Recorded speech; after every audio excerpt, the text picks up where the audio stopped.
Maritime Incident and Accident Investigation.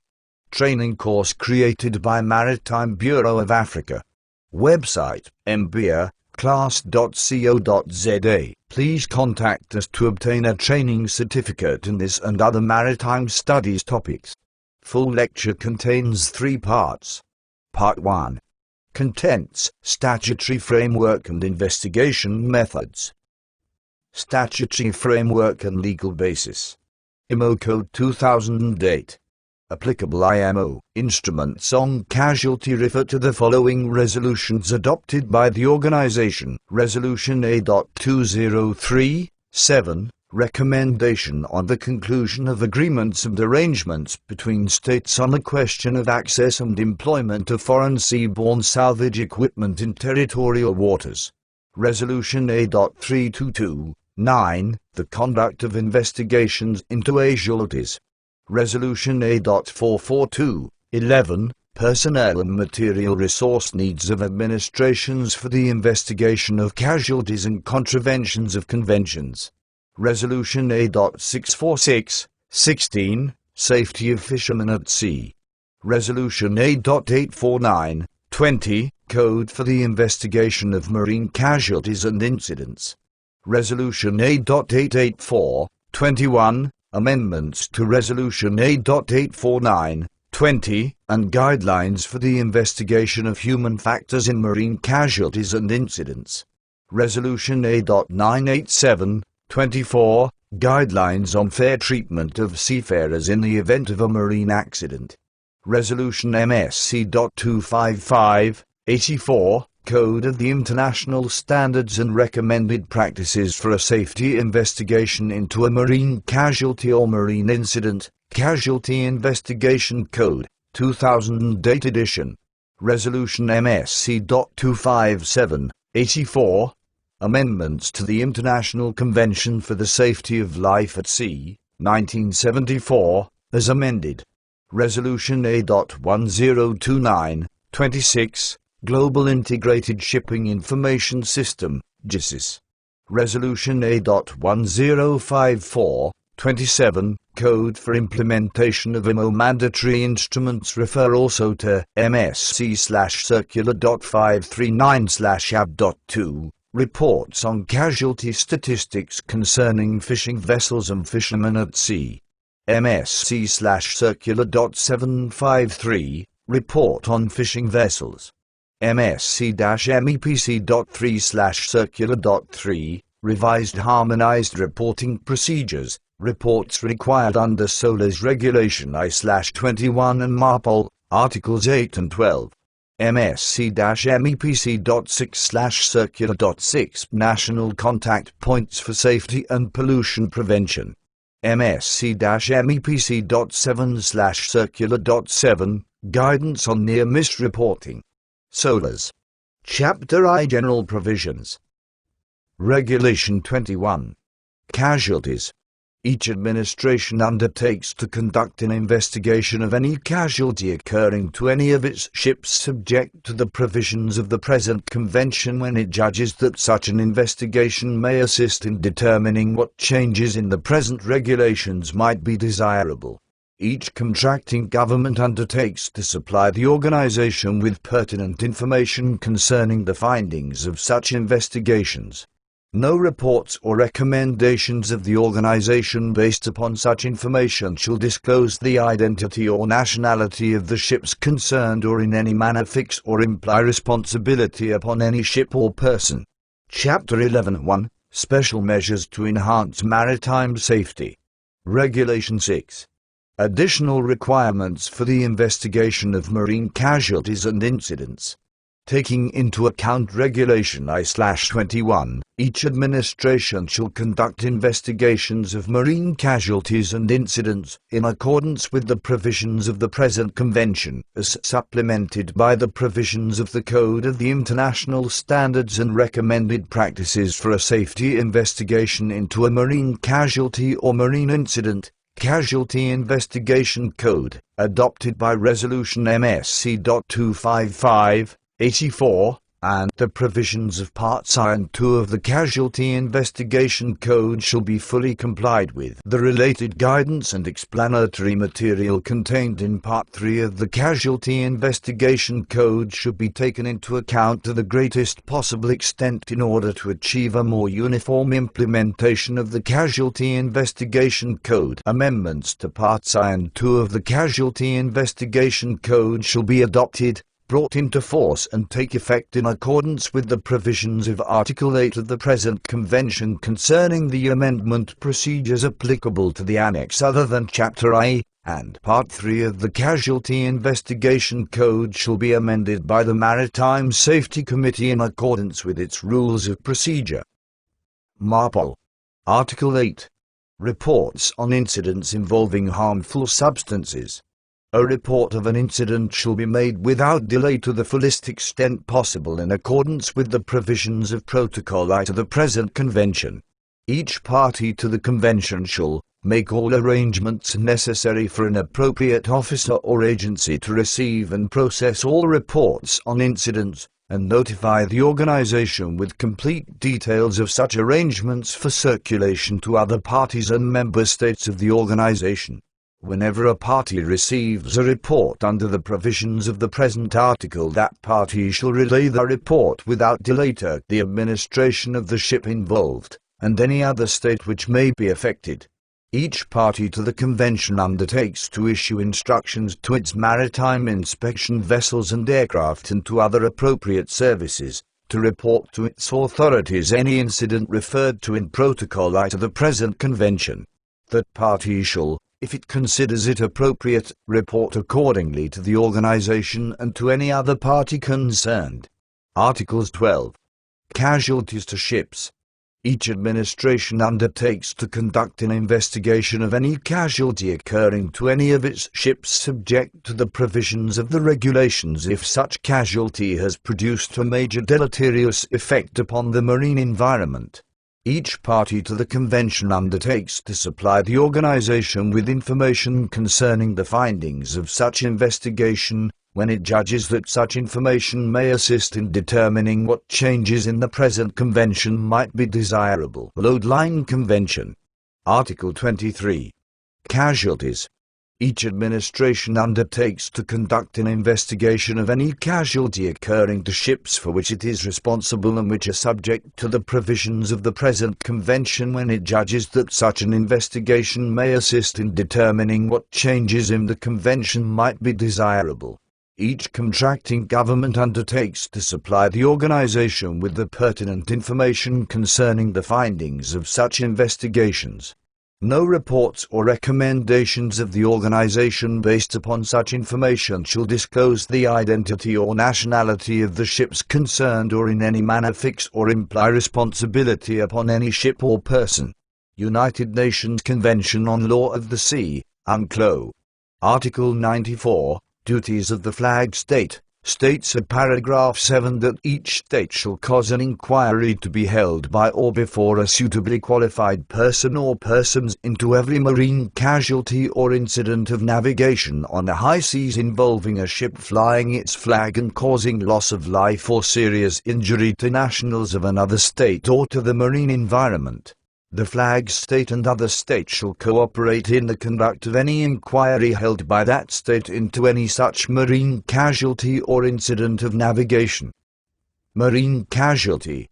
An event or a sequence of events that has resulted in any of the following which has occurred directly in connection with the operations of a ship: the death of or serious injury to a person, the loss of a person from a ship, the loss, presumed loss or abandonment of a ship, material damage to a ship, the stranding or disabling of a ship, or the involvement of a ship in a collision, material damage to marine infrastructure external to a ship that could seriously endanger the safety of the ship, another ship or an individual, or severe damage to the environment, or the potential for severe damage to the environment, brought about by the damage of a ship or ships. However, a marine casualty does not include a deliberate act or omission, with the intention to cause harm to the safety of a ship, an individual or the environment. Investigation methods and models. Accident investigation methods. REB accident evolution and barrier analysis. A REB model provides a method for analysis of incidents and accidents that models the evolution towards an incident/accident as a series of interactions between human and technical systems. A barrier analysis.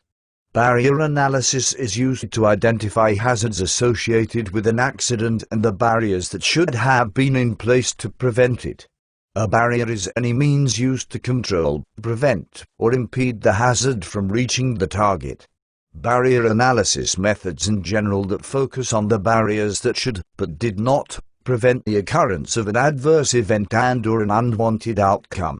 Barrier analysis is used to identify hazards associated with an accident and the barriers that should have been in place to prevent it. A barrier is any means used to control, prevent, or impede the hazard from reaching the target. Barrier analysis addresses barriers that were in place and how they performed, barriers that were in place but not used, barriers that were not in place but were required, barriers that, if present or strengthened, would prevent the same or similar accidents from occurring in the future. Main principle: the accident evolution and barrier function (REB) model provides a method for analysis of incidents and accidents that models the evolution towards an incident/accident as a series of interactions between human and technical systems. The interaction consists of failures, malfunctions or errors that could lead to or have resulted in an accident. The method forces analysts to integrate human and technical systems simultaneously when performing an accident analysis. Procedure: the method starts with the simple flowchart technique of the method. The flowchart initially consists of empty boxes in two parallel columns, one for the human systems and one for the technical systems. During the analysis, these error boxes are identified as the failures, malfunctions or errors that constitute the accident evolution. In general, the sequence of error boxes in the diagram follows the time order of events. Between each pair of successive error boxes there is a possibility to arrest the evolution towards an incident/accident.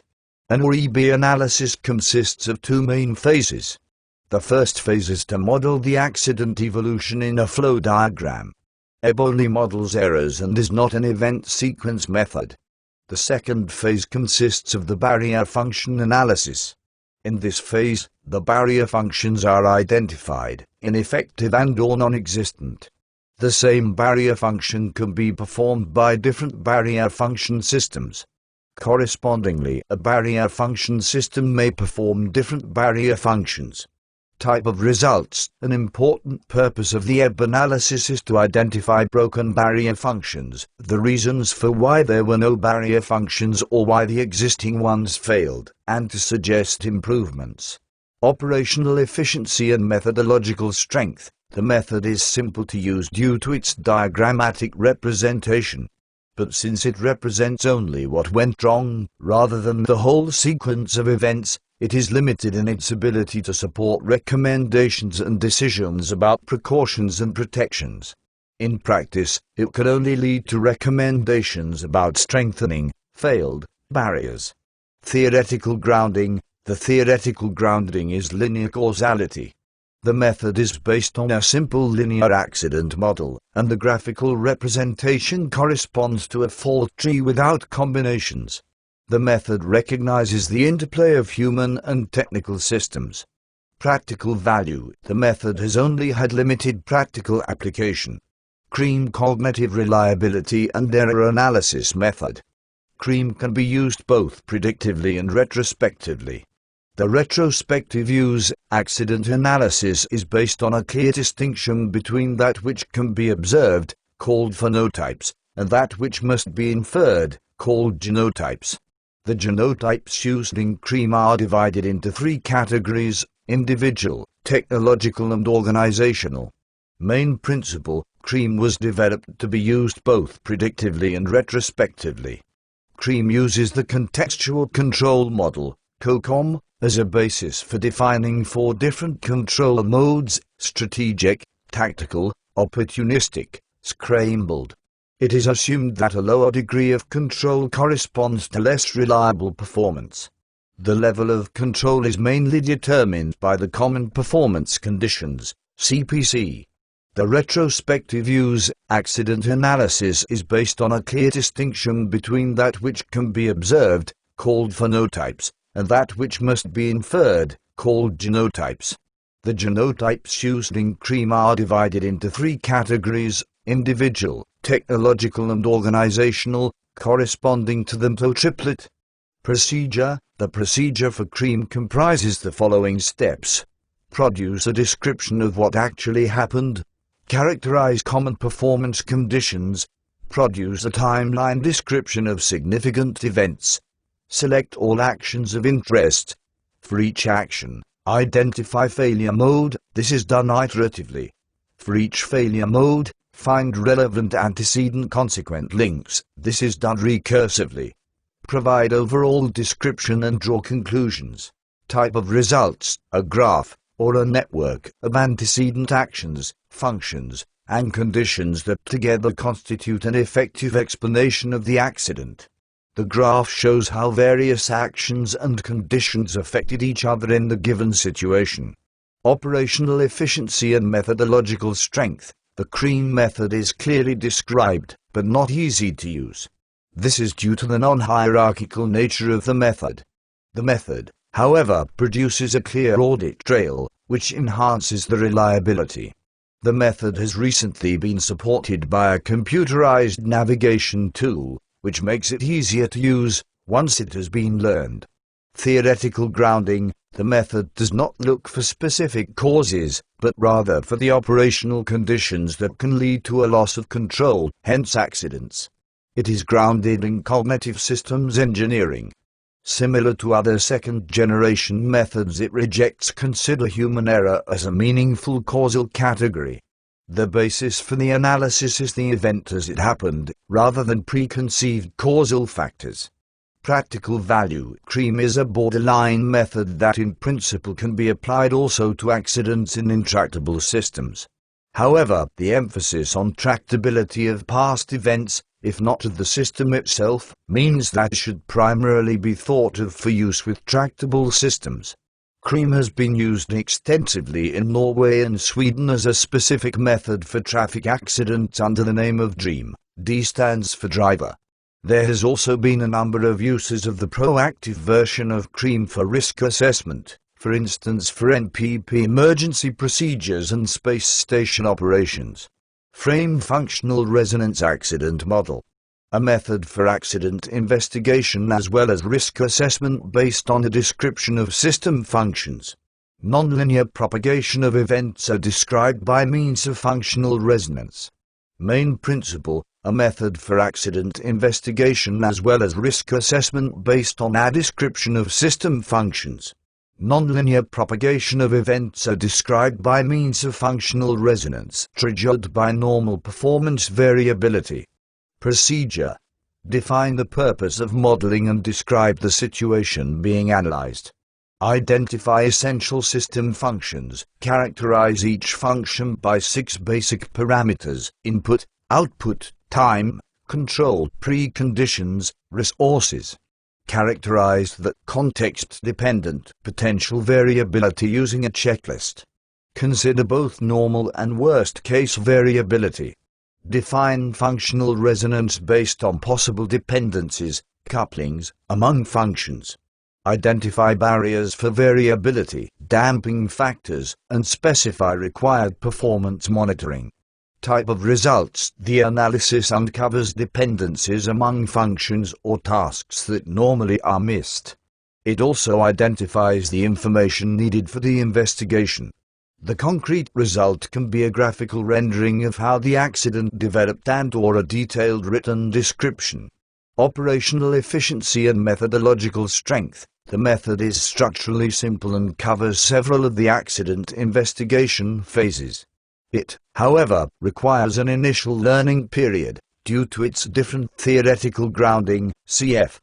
below. Since the method does not include a set of causal categories, taxonomy, it is necessary that the user has extensive experience with the domain, as well as with human and organizational factors. Frame is supported by a software tool, the Frame Visualizer. Theoretical grounding. Frame is based on a specific theory of functional resonance. This enables it to account for nonlinear interactions and to dispense with the classical cause-effect relation. The basis, both for analysis and for risk assessment, is a description of system functions, including TOE, rather than system structures or components. It is therefore easily scalable.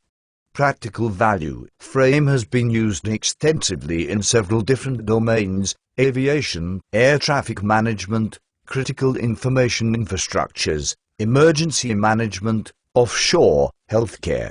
The functional resonance accident model, Frame, assumes that adverse outcomes are the result of unexpected combinations of normal variability of system functions.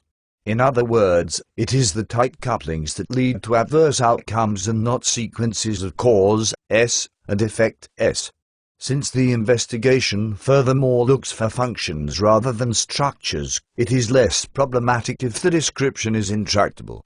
Indeed, functions may come and go over time, whereas system structures must be more permanent. Functions are associated with the social organization of work and the demands of a specific situation. Structures are associated with the physical system and equipment, which does not change from situation to situation. Here, a human error air traffic management is a method to identify and quantify the impact of the human factor in incident/accident investigation, safety management, and prediction of potential new forms of errors arising from new technology. Human error is seen as a potential weak link in the ATM system, and, therefore, measures must be taken to prevent errors and their impact, and to maximize other human qualities such as error detection and recovery. Here is predicated on the notion that human error is the primary contributor to accidents and incidents.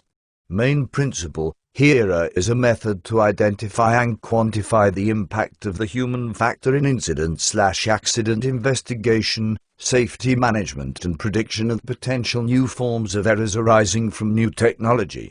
Human error is seen as a potential weak link in the ATM system, and measures must therefore be taken to prevent errors and their impact, and to maximize other human qualities such as error detection and recovery. Here is predicated on the notion that human error is the primary contributor to accidents and incidents. Procedure. Defining the error type. Defining the error or rule-breaking or violation behavior through a flowchart. Identifying the error detail through our flowchart. Identifying the error mechanism and associated information. Processing failures through flowcharts. Identifying the tasks from tables. Identifying the equipment and information from tables. Identifying all the contextual conditions through a flowchart and tables. Type of results. Identification of human errors and violations. Quantitative data on the relative frequency of error types and working conditions. Operational efficiency and methodological strength. Here is supported by instruction manuals, courses, and some software tools. Given that the premises of the method are accepted, cf. below, it is therefore one of the more mature accident analysis methods. In practice, however, there are often some uncertainty about the precise definition and use of the categories of causes defined by HERA, for example, violations, mistakes, etc. Theoretical grounding. The theoretical grounding is linear causality and human error. As the name implies, the method only looks for instances of human errors as causes. The underlying theory is based on various types of human information processing models, as described, for example, by Reason, 1990. The method assumes that the primary cause of adverse events is the human error, and therefore look for this before considering the possible effect of performance-shaping conditions. Practical value. HERA is extensively used by European air traffic service organizations, although with varying degrees of success. Eurocontrol has supplemented the development of HERA with related methods, such as HERA Janus, HERA Observe, HERA Predict, and HERA Smart. The analysis results have been compiled into a database for the purpose of supporting risk assessment of future APM systems. It is uncertain whether the approach can be transferred to the nuclear domain without a complete revision of the classification system used. HINT, JHPES Human Performance Evaluation System. The overall principle is to use a root cause analysis of small events to identify trends and to as a basis for proactive prevention of accidents. The method focuses on minor human error events. It is intended to provide a trend analysis of these, to enable proactive prevention of serious accidents. The method comprises a number of steps. Step 1. Understand the event. Step 2. Collect and classify causal factor data. Step 3. Causal analysis using root cause analysis. And Step 4. Proposal of countermeasures. MTO Technology Organization. The basis for the MTO analysis is that human, organizational, and technical factors should be focused equally in an accident investigation. The method is based on HPES, Human Performance Enhancement System. Main principle, the basis for the MTO analysis is that human, organizational, and technical factors should be focused equally in an accident investigation. Procedure, MTO investigation comprises 3 methods. 1. Structured analysis by use of an event and cause diagram. 2. Change analysis by describing how events have deviated from earlier events or common practice. 3. Barrier analysis by identifying technological and administrative barriers which have failed or are missing. The first step in MTO analysis is to develop the event sequence longitudinally and illustrate the event sequence in a block diagram. Then, to identify possible technical and human causes of each event and draw these vertically to the events in the diagram. The next step is to make a change analysis, that is to assess how events in the accident progress have deviated from normal situation or common practice. Further, to analyze which technical, human or organizational barriers have failed or were missing during the accident progress. The basic questions in the analysis are: what may have prevented the continuation of the accident sequence? What may the organization have done in the past in order to prevent the accident? The last step in the MTO analysis is to identify and present recommendations. These should be as realistic and specific as possible, and might be technical, human or organizational. Type of results, details and clarification of factors that either led to or contributed to the accident. Operational efficiency and methodological strength. The use of the method is supported by instruction materials and books. It is fairly easy to use, but is not recommended for novices. The identification of specific causes and conditions relies more on experience than on a well-defined set of categories. The method includes several aspects of a full accident investigation, including the recommendations. Theoretical grounding. The method refers to a complex, linear accident model.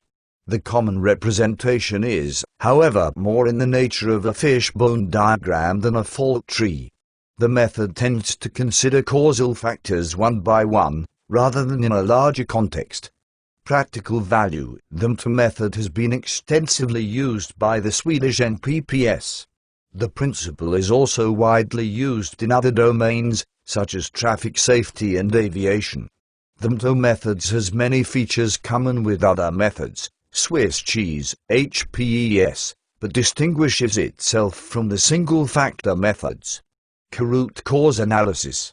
Root cause analysis identifies underlying deficiencies in a safety management system that, if corrected, would prevent the same and similar accidents from occurring.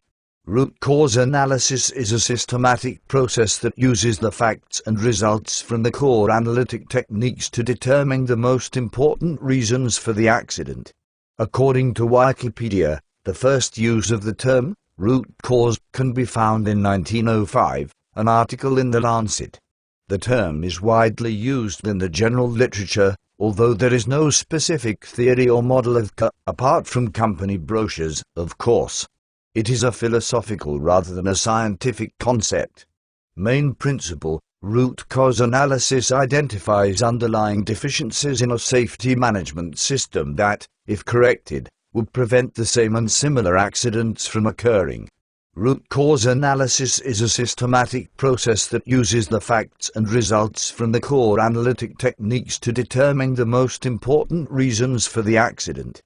Procedure: determine sequence of events, define causal factors, analyze each causal factor's root causes, analyze each root cause's generic causes, develop and evaluate corrective actions, report and implement corrective actions. Type of results: specific root causes that can be the object of specific remedial or corrective action.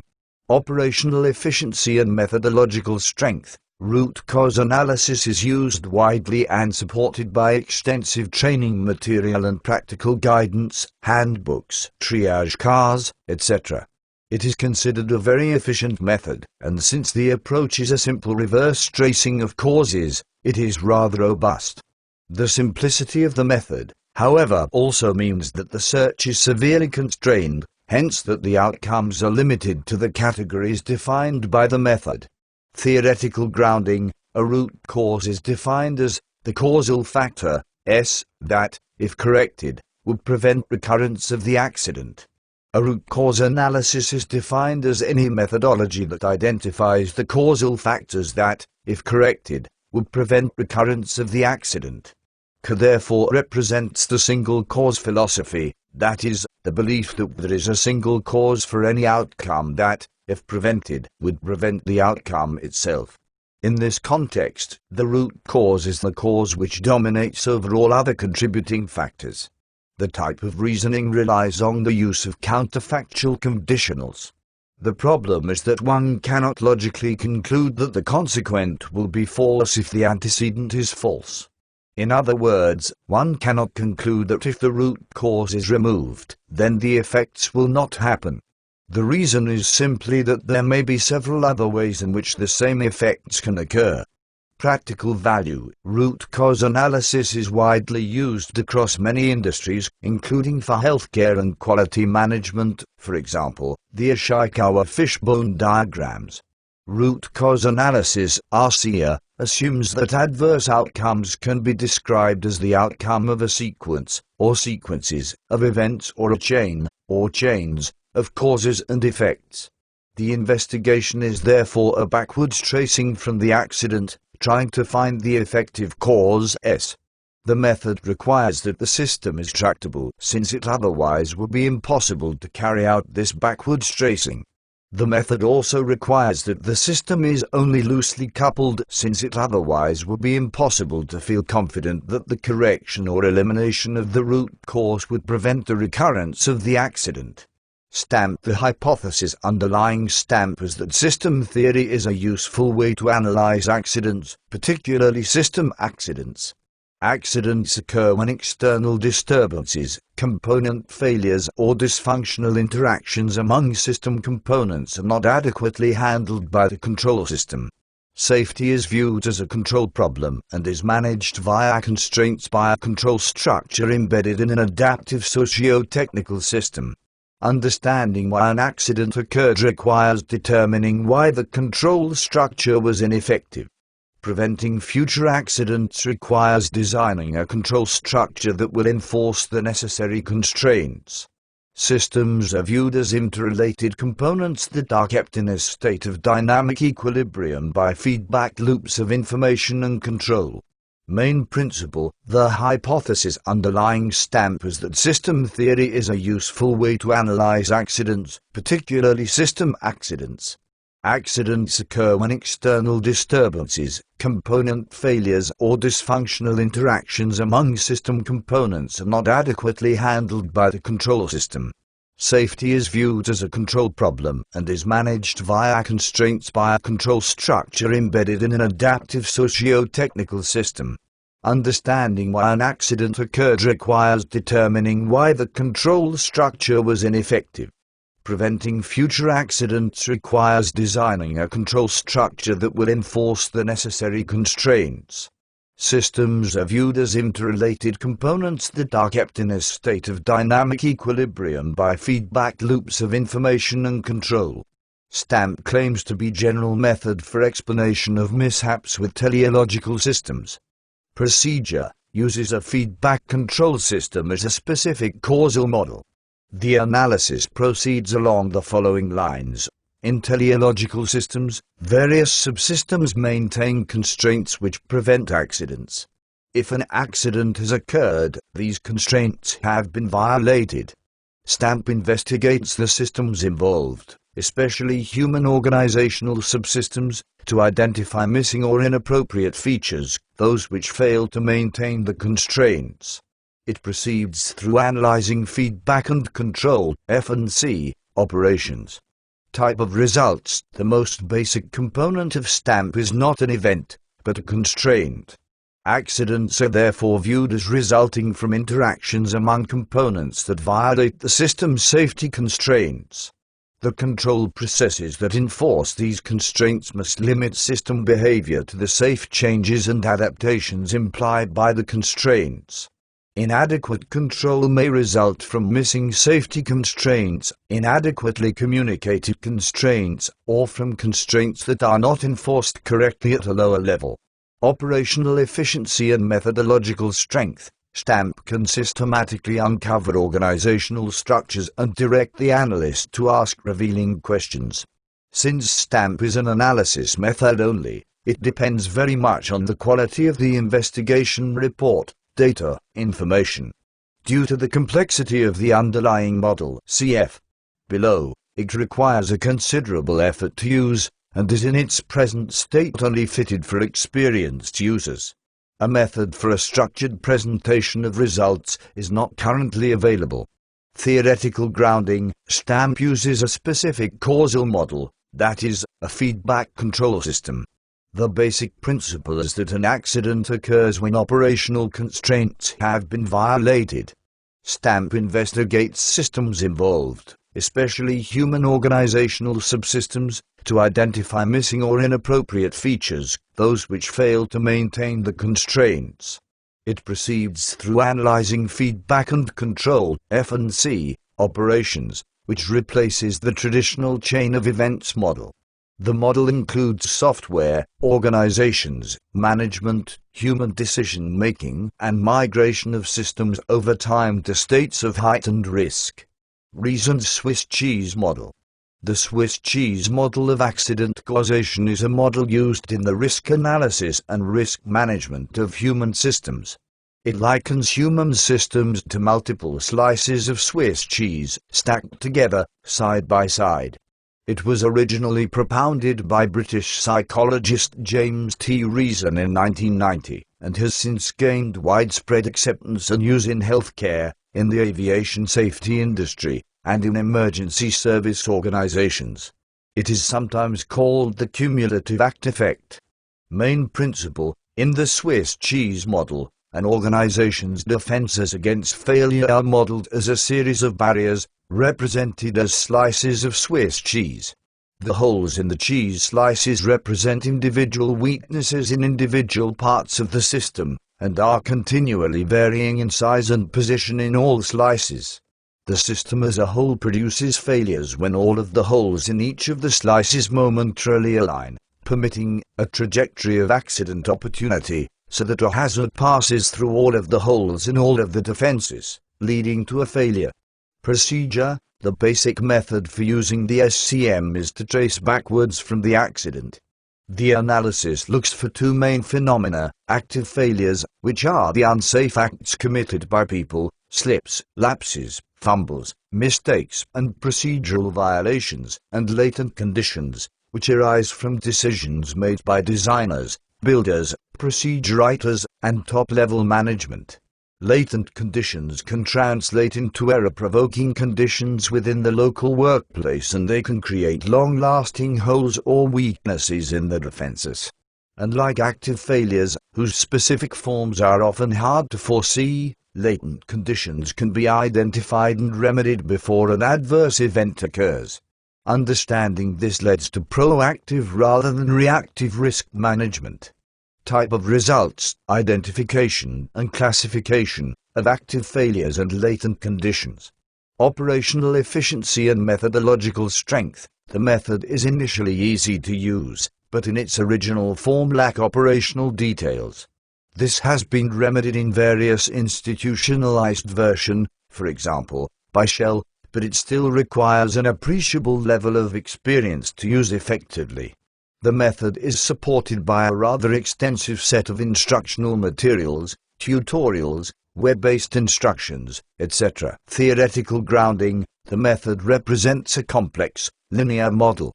It is quite similar to a fault tree, although the common graphical representation is different and less detailed. The method focuses on human errors in combination with latent operational conditions, and distinguishes between failures at the sharp and the blunt ends. Practical value. The model was originally propounded by James Reason, and has since gained widespread acceptance and use in healthcare, in the aviation safety industry, and in emergency service organizations. It has recently been called into question by several authors. Criteria for rating accident investigation models. Quality of the outcome of the analysis. Realistic. The investigation should result in a realistic description of the events that have actually occurred. Definitive. An investigation process should provide criteria to identify and define the data that is needed to describe what happened. Satisfying. The results should be satisfying for those who initialize the investigation and other individuals that demand results from the investigations. Comprehensive. An investigation process should be comprehensive so there is no confusion about what happened, no unsuspected gaps or holes in the explanation, and no conflict of understanding among those who read the report. Disciplining. An investigation process should provide an orderly, systematic framework and set of procedures to discipline the investigators' tasks in order to focus their efforts on important and necessary tasks and avoid duplicative or irrelevant tasks. Consistent. Model must be theoretically consistent with an agency's safety program concepts. Direct. The investigation process should provide results that do not require collection of more data before the needed controls can be identified and changes made. Functional. An investigation process should be functional in order to make the job efficient, for example by helping the investigator to determine which events were part of the accident process as well as those events that were unrelated. Non-causal. An investigation should be conducted in a non-causal framework and result in an objective description of the accident process events. Attribution of cause or fault can only be considered separate from, and after the understanding of the accident process is completed to satisfy this criterion. Understandable or visible. The output should be readily understandable. Criteria for rating accident investigation methods. Encouragement. Methodology must encourage harmonious participation independence. Methodology must produce blameless outputs initiatives. Methodology must support personal initiatives discovery. Methodology must support timely discovery process competence. Methodology must increase employee competence standards. Methodology must show definite corrections enforcement. Methodology must show expectations and behavioral norms states. Methodology must encourage states to take responsibility accuracy. Methodology must help test accuracy of output closed loop. Methodology must be compatible with pre-investigations or safety analysis of potential accidents. Tractable, easy to manage. Coupling is considered to be the degree to which each system module relies on other modules. Interactions are the reciprocal actions among elements of the system. These interactions can be tightly coupled or loosely coupled. Tightly coupled interactions are those that do not tolerate delay. They have invariant sequences and negligible slack. Loosely coupled interactions have the opposite characteristics. The interactions are linear or complex. The term linear means simple. The opposite is complex. In order to choose the right method to investigate an accident, it is necessary first of all to characterize the accident. This can be achieved by asking a number of questions. For example, was the accident similar to something that has happened before, or was it new and unknown? The reference should be the history of the installation, as well as industry-wide. Was the organization ready to respond to the accident, in the sense that there were established procedures or guidelines available? Was the situation quickly brought under control, or was the development lengthy? Was the accident and the material consequences confined to a clearly delimited subsystem, technological or organizational, or did it involve multiple subsystems, or the whole installation? Were the consequences on the whole expected/familiar, or were they novel/unusual? Were the consequences in proportion to the initiating event, or were they unexpectedly large or small? The investigation is directed by the method in order to analyze particular factors and leave others. Initiating an accident investigation, it is simply impossible for an investigator to keep a completely open mind, just as it is impossible to passively see what is going on at the accident scene. What you look for is what you find. Principle can therefore be the characteristic that accident investigations conform to. The corollary then becomes what you find is what you fix. Principle, because people seldom seek advice for second stories, since the main purpose of accident investigation is finding remedial measures to prevent future occurrences. This therefore connotes that during an investigation, factors found as causes to an incident are deemed as specific individual problems that have to be fixed during implementation. Considerations for application of the investigation model. Chosen model is able to capture complex accidents. Swiss cheese. Chosen model is realistic, that is, it captures all specifics of the maritime industry. Barrier analysis, IMOMIF. The application of chosen model is easy, that is, it does not require intensive training. Swiss cheese. Conclusion. The simplest model that delivers all required results and can be used for occurrence prevention should be used. Constraints: training and preparation time, investigation time, financial resources, logistics. Rule 80-20 applies. End of part 1 of the lecture. Part 2 commences with a loss causation model, Swiss cheese analysis.